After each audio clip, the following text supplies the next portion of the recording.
Now let's talk about file stores. So where are you going to be saving your files in your application, and where are you going to be reading from files? Now back in the day, this used to be pretty simple, especially if you're going to be creating a web application using, let's say, Apache as the web server. Basically, the files and the web server would be all on the same machine, and it was relatively easy to deal with.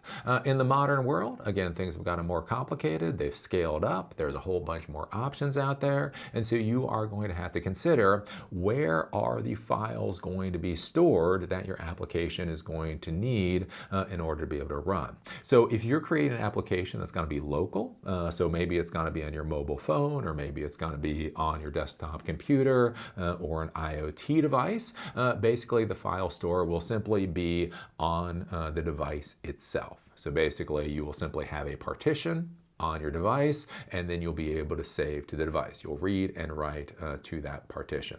One of the things to consider with partitions is that on some different file systems, there is a max partition size or volume size. Depending on what you're using, it might only be something along the lines of 2 terabytes, or it might be even smaller. Now, for most things, that probably isn't going to matter, right? If you're just saving log files or reading from log files or saving a couple images or whatever, that won't be any big deal. But if you're going to be creating the next Instagram, if you're going to be creating the next YouTube, that type of deal, right? If you're saving all of your files into one partition, and then all of a sudden everything starts failing and you don't understand why. It's like, look, I've got a 20 terabyte drive, right? I've got more than enough space, but it's all failing for some reason.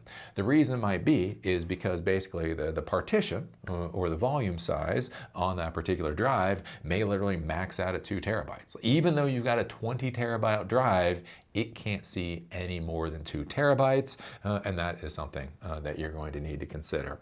Beyond that, if you use frameworks, so here at Silicon Dojo, we use Python as the main programming language. So we use frameworks such as Bottle and Django. The interesting thing, when you use those frameworks, generally they recommend that you do not store your files on the same server that is running your web application.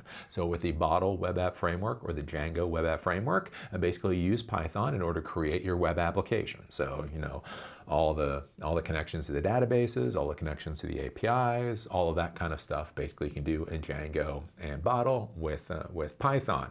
The thing is, if you're going to have to interact with files, and files may be CSS style sheets, not just simply images and PDFs, but maybe even something like a CSS style sheet. If you're going to need to interact with CSS style sheets and you need to save those files somewhere, they actually recommend not to be on the same server that is running the web app framework. The reason is because every piece of functionality in the computer world is also a vulnerability, right? So any server that allows you to save files and read files basically has a vulnerability to some kind of file system attack. Any server that has a database on it basically is vulnerable to an injection attack. Again, any functionality also has corresponding vulnerabilities. So the more functionality you have on the same server, the same machine, the more vulnerable it is going to be. So with these modern frameworks, the idea is essentially you have a virtual machine, or you have your server here that has the web app framework on it, and then somewhere else you have a file server or a file store where your files are saved. So the file stores might be something like a DigitalOcean. Allows you to basically have a file service. So they sell in blocks. So basically you go there, and DigitalOcean just has essentially just a file service for, again, web applications or applications. It allows you to connect to it from the web app that you've created, and then you can save files there, and you can retrieve files. If somebody puts in a nefarious file into that system, it's not so concerning because basically they've locked it down to where that file should not cause any problems. You can do that. You can go to AWS. So AWS has storage solutions, so you can connect your code to the file stores on AWS and go from there. One of the things to be thinking about with these file stores and dealing with files, especially with services, again, DigitalOcean or Amazon, is to think about how the cost works out. So you will be charged based off of how much space you use in their service, right? So you put in a terabyte of data, you will get billed based off of however much a terabyte of data costs. The good part is if you only put in a gig, you'll only be charged for a gig. If you put in a terabyte, you'll be charged for a terabyte, right? That's the next part. One of the things you have to consider, though, is that you will also be charged for bandwidth out of the system. So most of the time, it's free to put stuff into Amazon or put stuff into one of these services. But when users need to pull information out, that's where you get charged. Now, depending on the information that you're storing, it may or may not matter. So on Amazon, the outgoing rate for data is about 9 cents per gig. Right? So for every gigabyte that goes out of their system from your data store, it'll cost you 9 cents. So if you're dealing with text, right? If you're dealing with incredibly small files, you might get charged 9 cents for an entire month.